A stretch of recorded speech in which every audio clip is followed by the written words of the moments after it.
días a todos, nos da mucho gusto tenerles en casa. Voy a dar lectura al pequeño comunicado que nos mandaron para este día. El pasado 6 de febrero presentamos a la Asamblea Legislativa un anteproyecto de ley para que se prohíba la minería metálica en El Salvador. Con esa ley pretendemos la protección de El Salvador ante la gravísima amenaza de la explotación minera que envenenaría el agua y el aire, afectando gravemente a todos los habitantes de este país, principalmente a los pobladores de esas zonas. No es justo que se atropelle de esa manera la dignidad de esas personas y se violen así sus principales derechos. Son personas pobres que no tienen otro lugar donde ir a vivir. La explotación minera es altamente contaminante. No se debe permitir en nuestro país, que es tan pequeño y densamente poblado.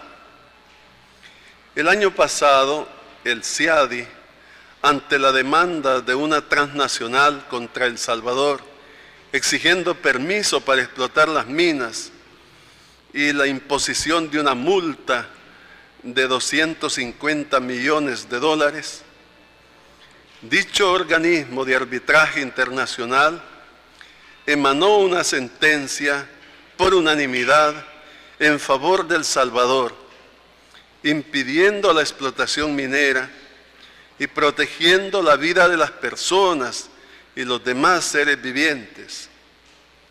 Eso mismo les pedimos que hagan nuestros honorables diputados, que aprueben por unanimidad la ley de prohibición de la minería metálica para protección de El Salvador.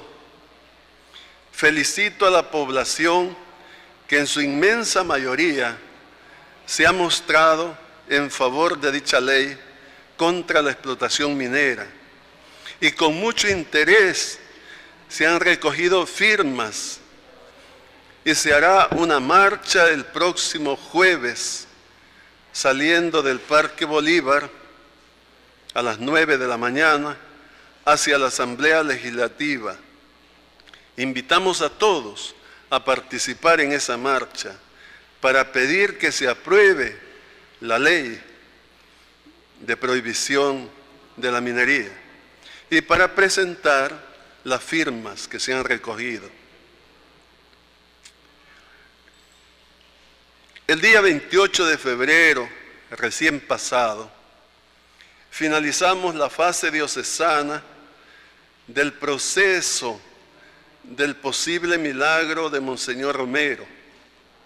Inmediatamente después, enviamos a la Congregación para las Causas de los Santos en el Vaticano toda la documentación en original para que se continúe con el proceso.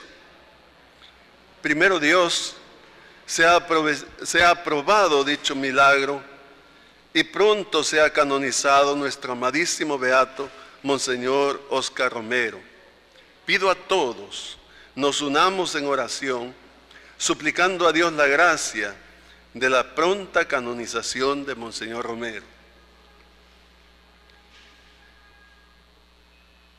Por otra parte, quiero informar que en la semana del 20 al 25 de marzo, este año, los obispos de El Salvador estaremos en Roma, realizando la visita ad limina. Cada 10 años aproximadamente los obispos de todo el mundo viajamos a Roma para presentar al Papa y a sus colaboradores en los distintos dicasterios del Vaticano el informe de la labor pastoral que se realiza en cada diócesis. Este mes de marzo nos corresponde a los obispos de El Salvador el honor de esa visita al Papa. Seremos portadores del saludo de todos ustedes al Papa y le diremos que oramos siempre por él. Además, pediremos al Papa Francisco la pronta canonización de Monseñor Romero y la pronta beatificación del Padre Rutilio Grande y su bendición para El Salvador. Finalmente, quiero decir que estamos celebrando hoy el primer domingo de Cuaresma. La Cuaresma es un tiempo especial de gracia, de oración, caridad y penitencia. Aprovecho la ocasión para invitar a todos a que nos acerquemos al Señor y participemos de las celebraciones cuaresmales en familia, con fe, en verdadero espíritu de oración y caridad, para prepararnos de la mejor manera a la celebración de la Pascua del Señor. Muchas gracias. Que Dios nos bendiga a todos. Y con mucho gusto contestaremos sus preguntas. Buenos días a los medios de comunicación. La primera pregunta está a cargo de Ángel Iraeta, de Canal 21.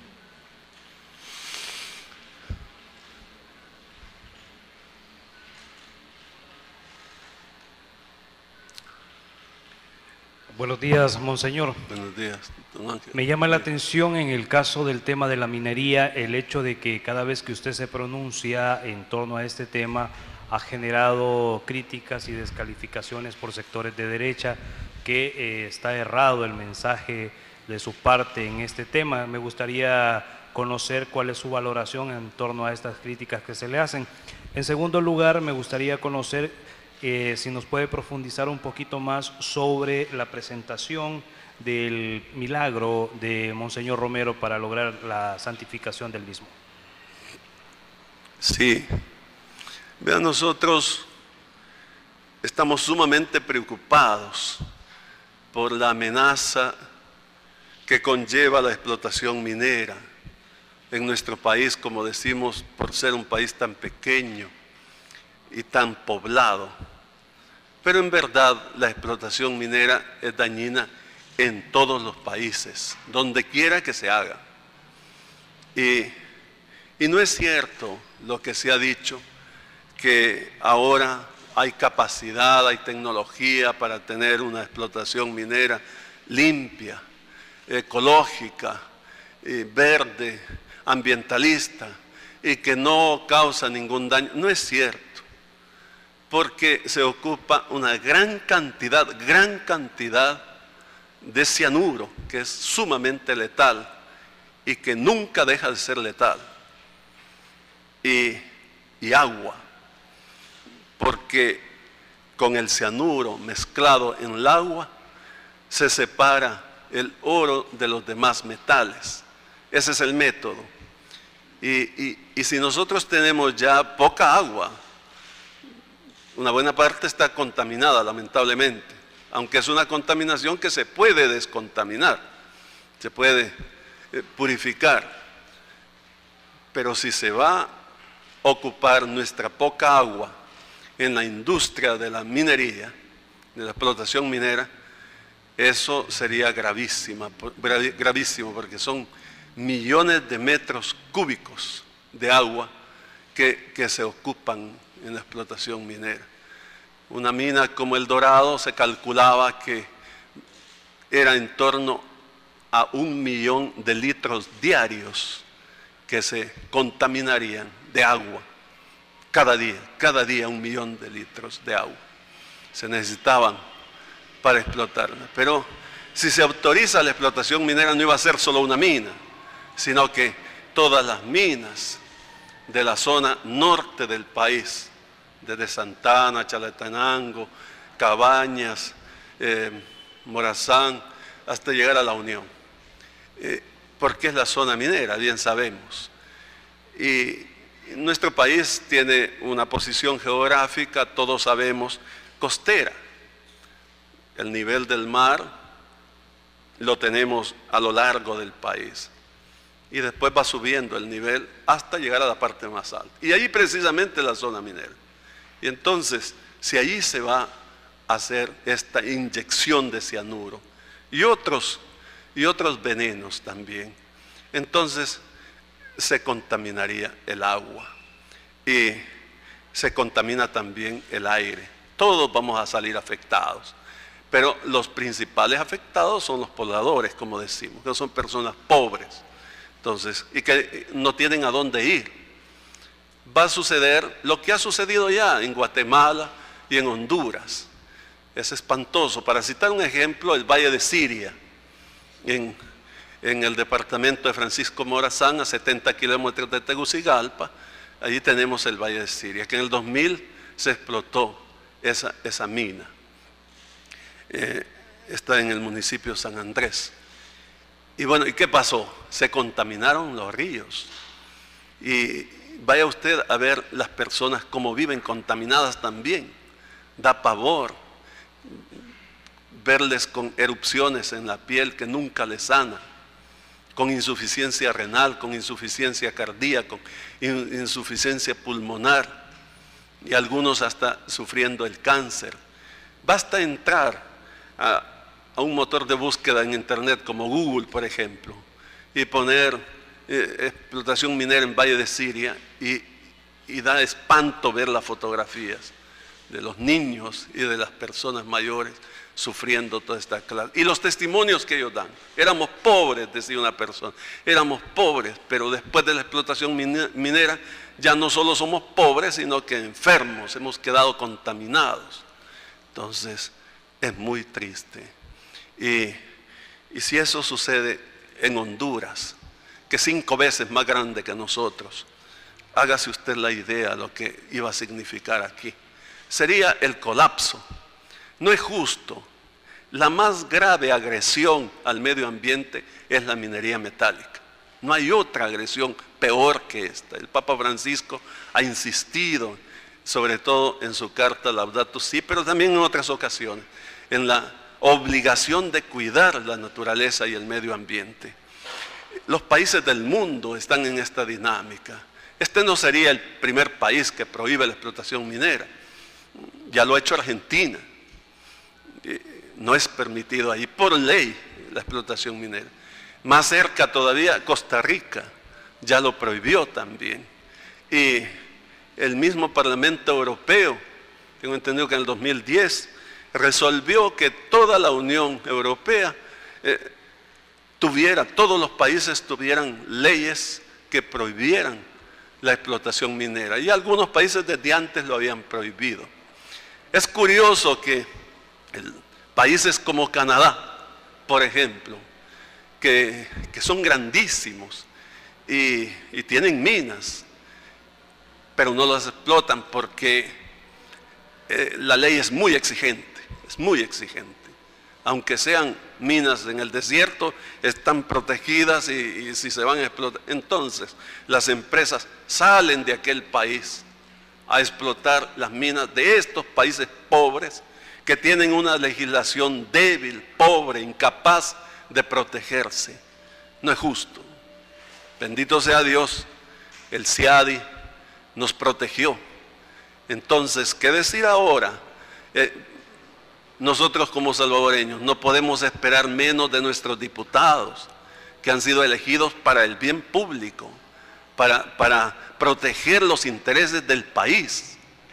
Ahora, si usted me dice, mire, cuando se habla de esto, hay personas que no les gusta, que reaccionan.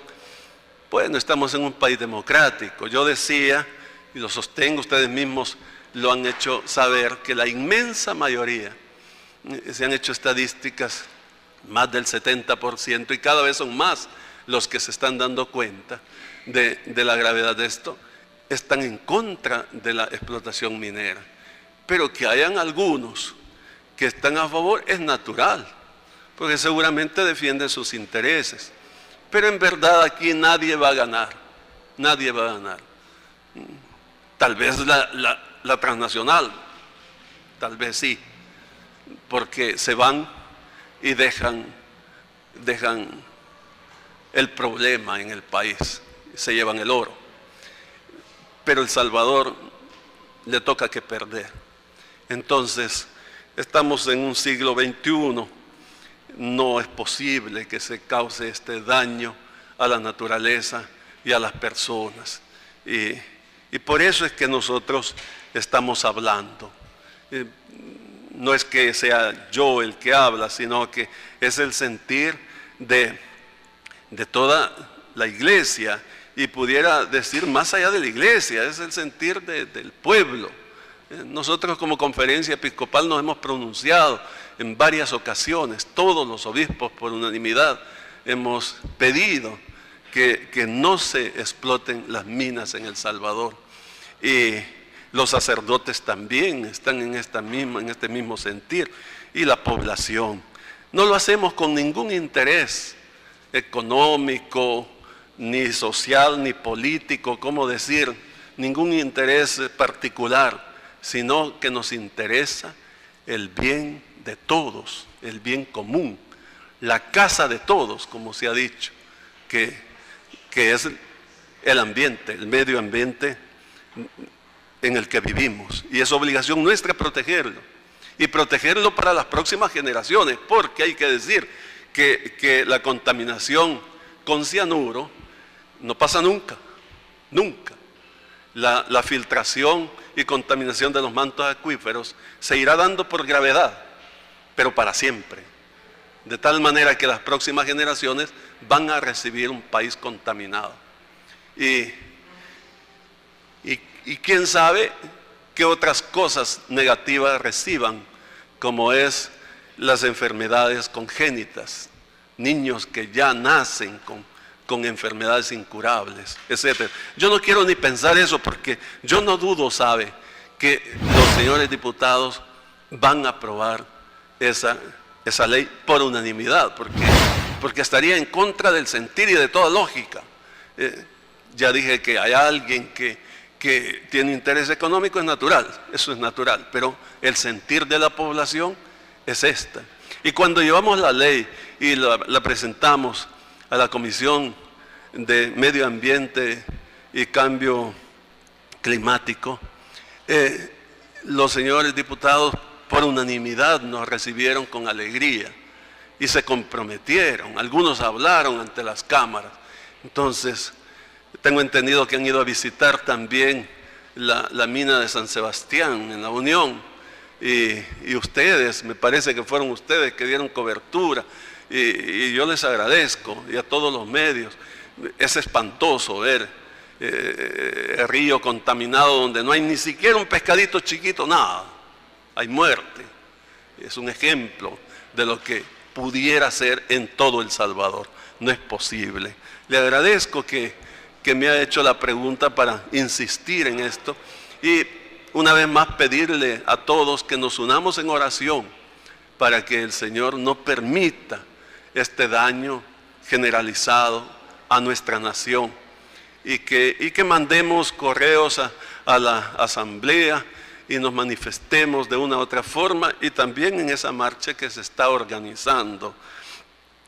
Ahora, en cuanto a su segunda pregunta sobre ampliar detalles del proceso de canonización de Monseñor Romero referente al milagro, yo puedo decir algunas cosas, pero otras no puedo decirlas, usted comprenderá, porque hay cosas que están en secreto pontificio, así decimos nosotros. Quiere decir que si las sabemos, los que hemos participado en un proceso, tenemos que callar.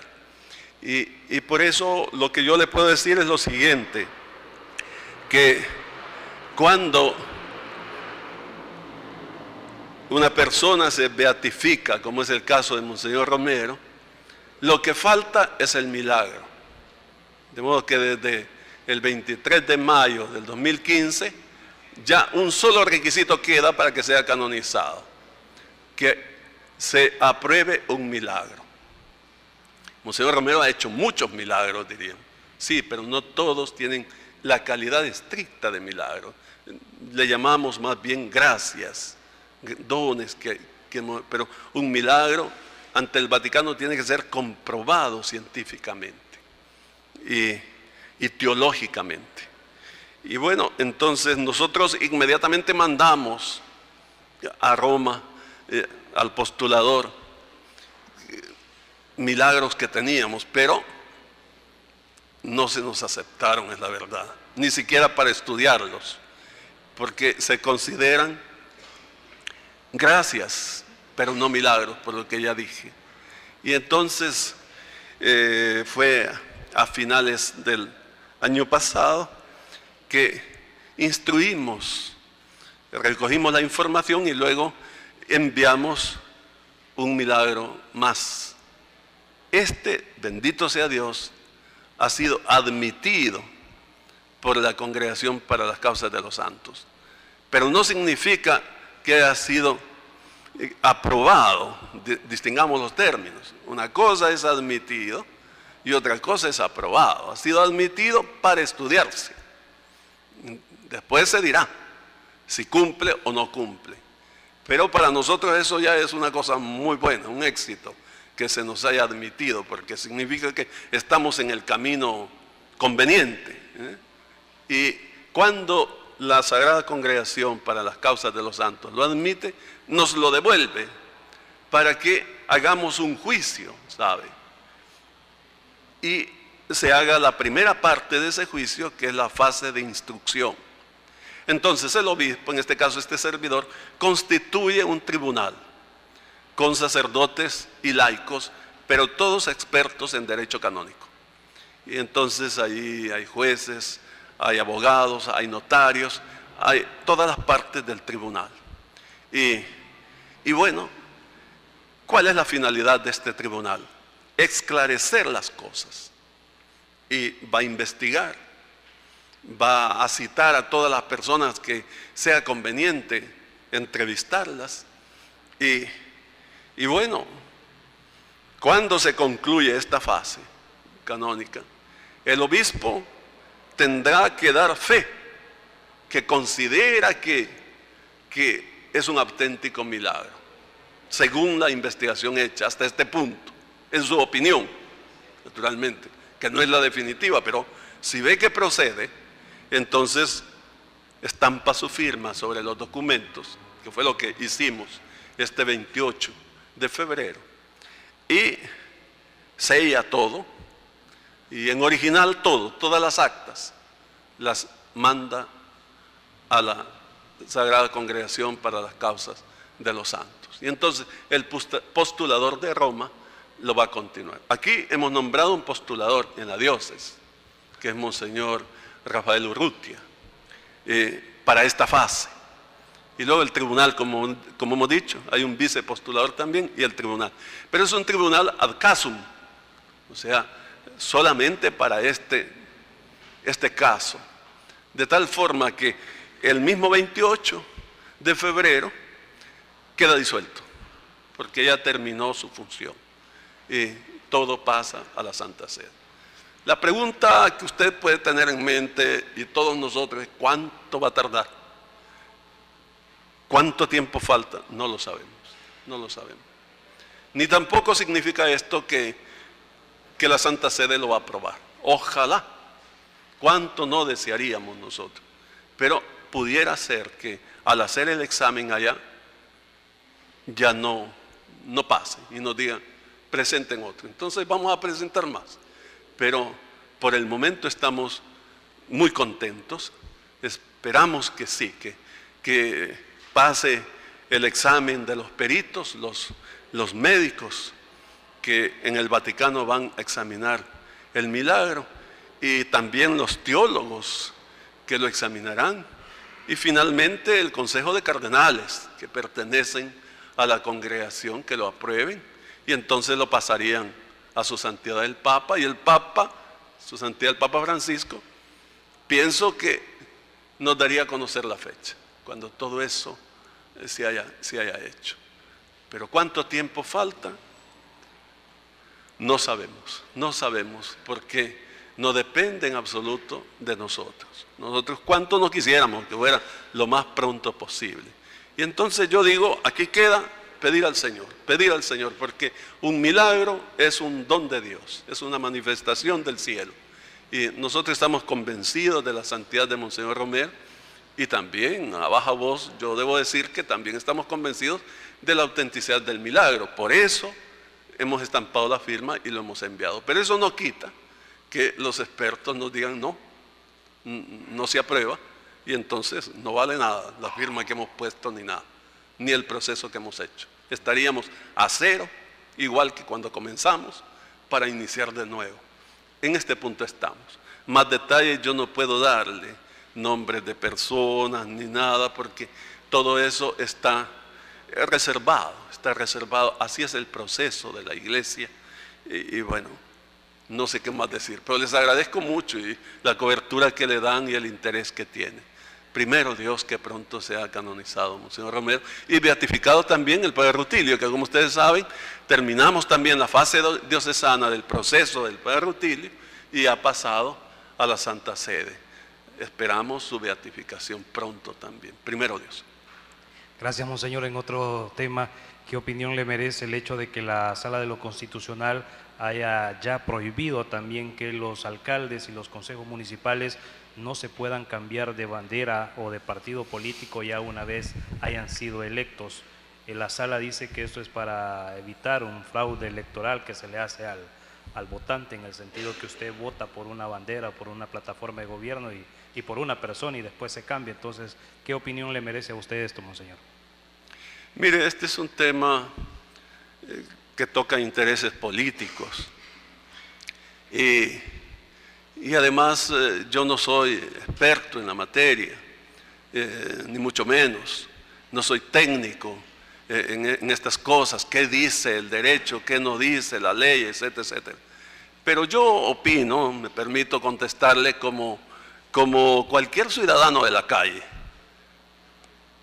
que nosotros votemos por una persona en un partido y cuando ya tiene su investidura se cambie de partido, es una burla para el votante. Eso es así. Entonces, ¿qué pasó?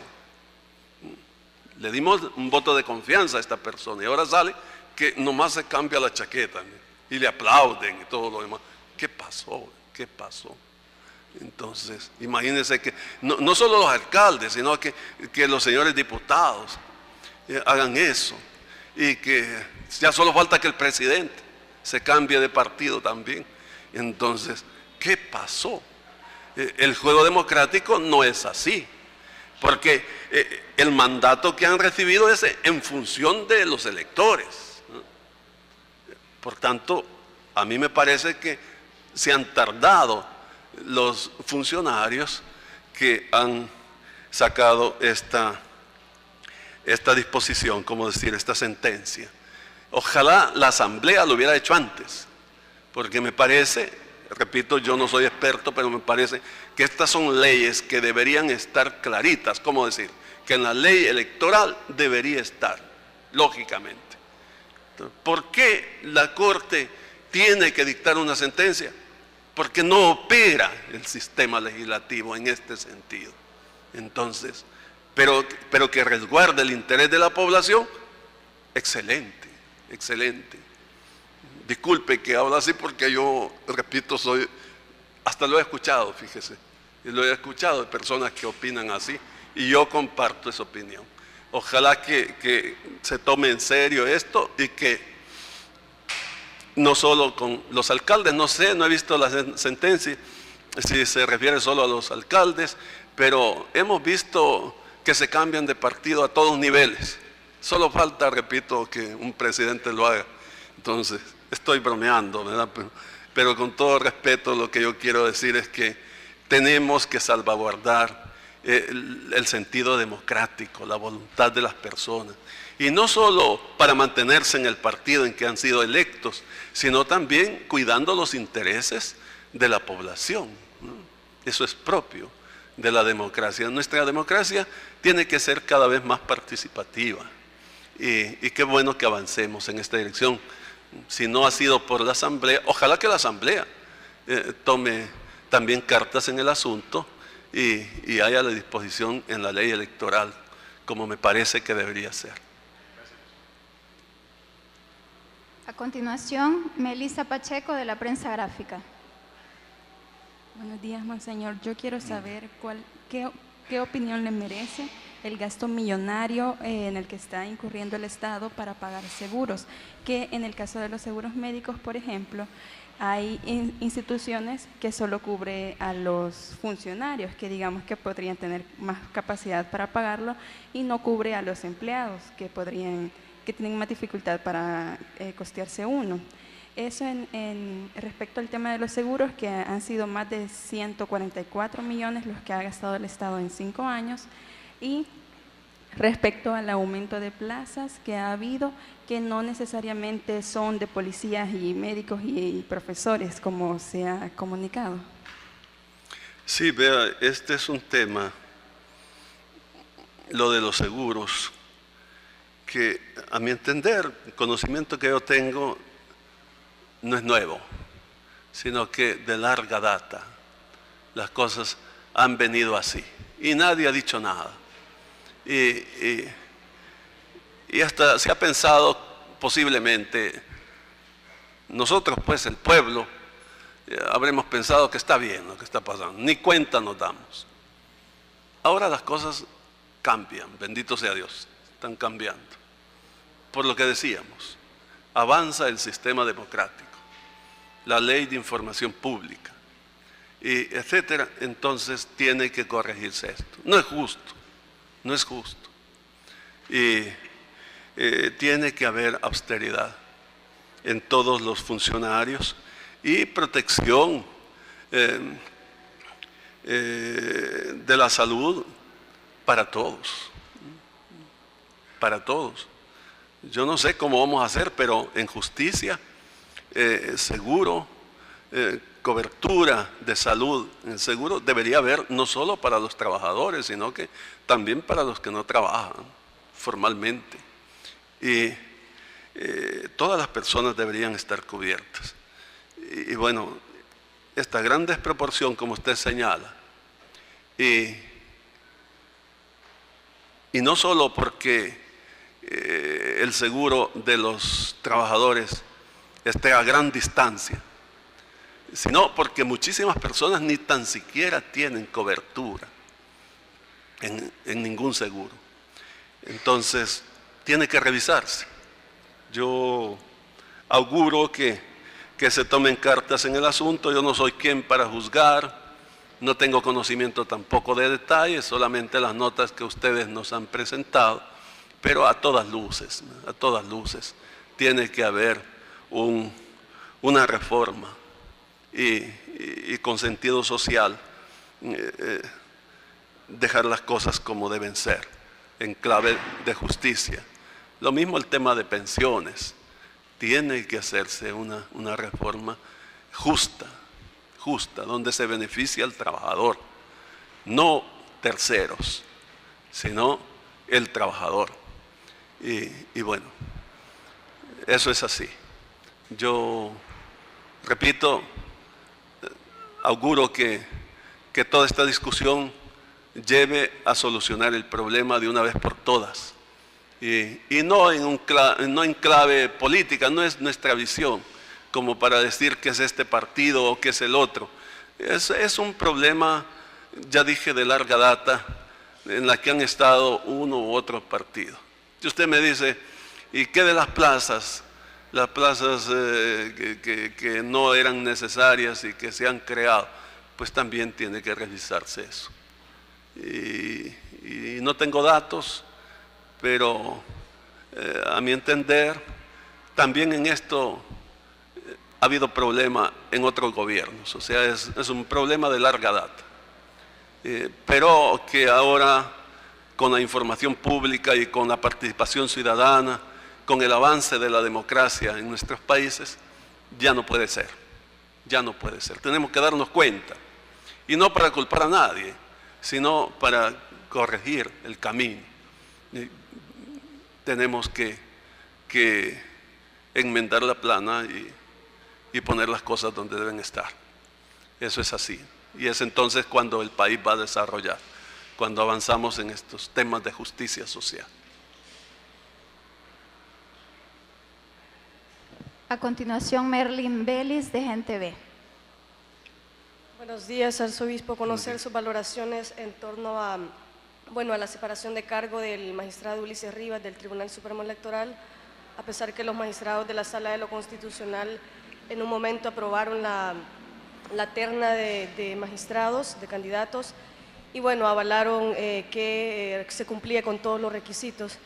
Sus valoraciones en torno a estas acciones, en el sentido de que el Tribunal Supremo Electoral fue un ente creado de los acuerdos de paz con la participación de diversos partidos políticos para justamente fiscalizar los procesos electorales. Entonces, conocer en ese sentido su opinión.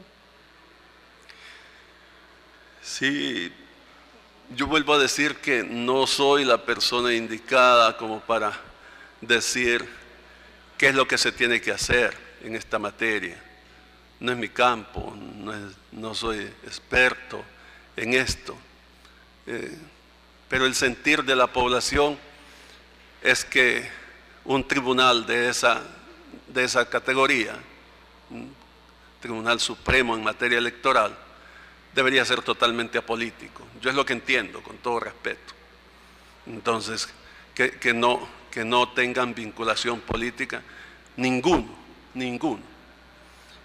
¿Por qué? Porque entonces se puede ser juez cuando una persona no tiene interés particular. El juez no puede ser juez y parte. Eso es un principio elemental. No estoy yo queriendo, con mi opinión, entrar en la discusión política. Al contrario, yo dejaría el tema para los expertos y ojalá no se politice, porque siempre tendemos a politizar las cosas y hace más difícil que se avance en clave democrática. Y a nosotros nos interesa el bien común, el bien de todos. Y repito, posiblemente estoy equivocado, pero a mi entender, los jueces, todos los jueces del tribunal que sea, deberían estar libres de intereses en materia que están juzgando, porque de lo contrario no sería justo. Es más, deberían eximirse de conocer aquel caso si tienen participación de alguna manera. Es la norma jurídica. Este es un tribunal electoral, pero de igual manera me parece, es mi opinión sencillamente, y creo que muchas personas opinan de esa manera. Respeto las opiniones contrarias, por supuesto que las respeto. Ojalá que se llegue a lo que es más justo. Dígame. A continuación, Roberto Cardosa, de TCS Noticias.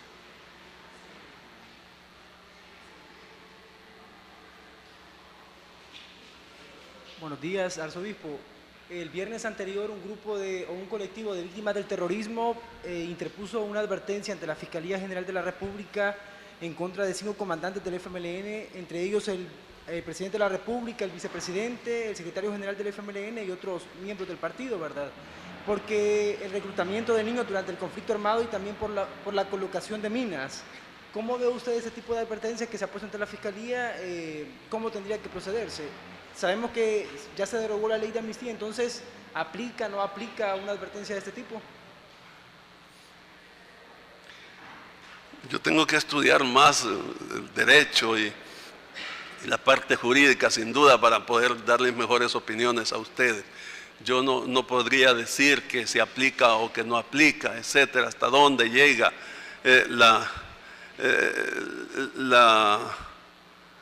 como dijéramos, la cobertura que estaba haciendo la ley de amnistía antes de ser derogada, y ahora que se derogó, hasta dónde quedan desprotegidas las personas, cuáles son crímenes de lesa humanidad, cuáles no.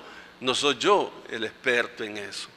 Pero lo que sí le puedo decir es que nosotros desde el comienzo dijimos que era importante darle aplicabilidad a la sentencia de la Corte para que se hiciera uso de la justicia transicional y también una justicia reparativa para las víctimas.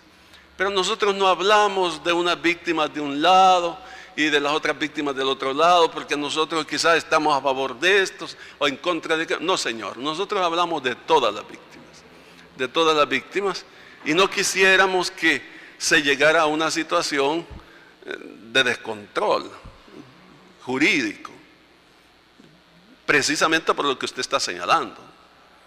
¿Hasta dónde desprotege la ley ahora a los que estaba protegiendo la ley de amnistía? O sea, ¿hasta dónde quedan desprotegidas las personas ahora? Yo no quiero decirlo porque no quiero arriesgarme, y de verdad no estoy yo informado al detalle, pero posiblemente salgan afectadas personas de ambos bandos. Quien más, quien menos, seguramente una parte será más afectada, que porque era la parte oficial, puede ser, pero ambas partes van a salir afectadas. Y al final salimos afectados todos, porque una situación complicada jurídica afectaría a la sociedad. Ojalá que no se dé un descontrol, como ya dije. Y yo sigo pensando que es tiempo aún de una ley de reconciliación que venga a solucionar el punto. Yo creo que la sociedad salvadoreña no está deseosa de ver a los distintos actores de uno y otro bando en la cárcel, pero sí tiene derecho a conocer lo que sucedió, a saber la verdad, y las víctimas tienen derecho a que se les pida perdón, y también que haya una restauración, una justicia restaurativa en su favor. Las heridas están abiertas, y no lo digo yo, lo dicen los expertos, los psicólogos, los sociólogos, que no sanan las heridas mientras que no hay justicia. Y por eso la forma que estableció Sudáfrica de resolver esta problemática con los tribunales de justicia transicional fue sabia y funcionó muy bien. ¿Por qué no aplicarlo aquí? La misma sentencia de la Corte lo sugería. Entonces, yo aprovecho pues para de nuevo hacer el llamado a la Honorable Asamblea que tome cartas en el asunto, que aprueben una ley de reconciliación nacional donde no se dejen fuera estos casos de lesa humanidad, como pretendía la ley de amnistía, cubrir lo que no podía cubrir. Entonces, a todas luces era una ley ilegítima, una ley que carecía de autoridad, inconstitucional. Entonces deberá haber una ley justa, pero en clave de justicia restaurativa para las víctimas y transicional. Se llama transicional, tengo entendido, porque son juzgados especiales que se establecen solo para juzgar esos casos, donde no hay cárcel, sino alguna medida sustitutiva de corte social, simbólica, pero que la persona pida perdón y que la sociedad sepa que esa persona fue la que cometió la falta. Aun cuando hayan muerto, también se puede llevar a juicio. Y eso ciertamente sana a las víctimas, porque se le dignifica a la víctima. Pero dejar a las víctimas así, sean del lado que sea, abandonadas, no es justo. Es una deuda. Es una lástima que los acuerdos de paz no hayan llegado hasta allí, que fallaron en este aspecto. A 25 años tenemos que reconocerlo. Entonces, nunca es tarde para hacer lo que se debió haber hecho en aquel momento. Yo diría eso, más que meterme a hablar de un grupo o de otro, porque tengo entendido que también de la otra parte ya incluso se han abierto procesos. Entonces, parece que las cosas van caminando y ojalá no lleguemos a una situación crítica, jurídicamente hablando. Ojalá que no. nuestro sentir es por el bien de todos, insisto, queriendo lo mejor para todos. Gracias. La última pregunta Pase. es de Rafael Mendoza, del Diario de Hoy. Pase. Buenos días, señor. El FMLN anunció hace unos días, o más bien se mostró inclinado por promover en la mesa fiscal más impuestos para hacer frente a algunos compromisos financieros, ¿no? Entonces, ya ellos dejaron ver esa intención de que haya más impuestos. ¿Cómo ven ustedes la posibilidad de que esto se concrete? Gracias. Nosotros pensamos que la reforma fiscal tiene que hacerse, que es una necesidad, tiene que trabajarse en este campo para llegar a una verdadera y conveniente reforma fiscal. Ahora, ya la mecánica, la discusión que tiene que llevarse, ya es un juego democrático, en la que los actores de la sociedad deberán participar naturalmente. Yo creo que si el gobierno está en una crisis económica, que piense en nuevos impuestos, es natural, es legítimo. Ahora bien, conviene o no conviene que hayan más impuestos, pues esa es otra cosa. Y entonces ahí la discusión propia de un sistema democrático, y es el juego democrático. De todos modos, yo aprovecho para decir que aquí la costumbre ha sido cargar impuestos sobre impuestos a los pobres. Y eso es injusto, ciertamente, no es justo. Mire el IVA. ¿Quién paga el IVA? Los pobres, sencillamente.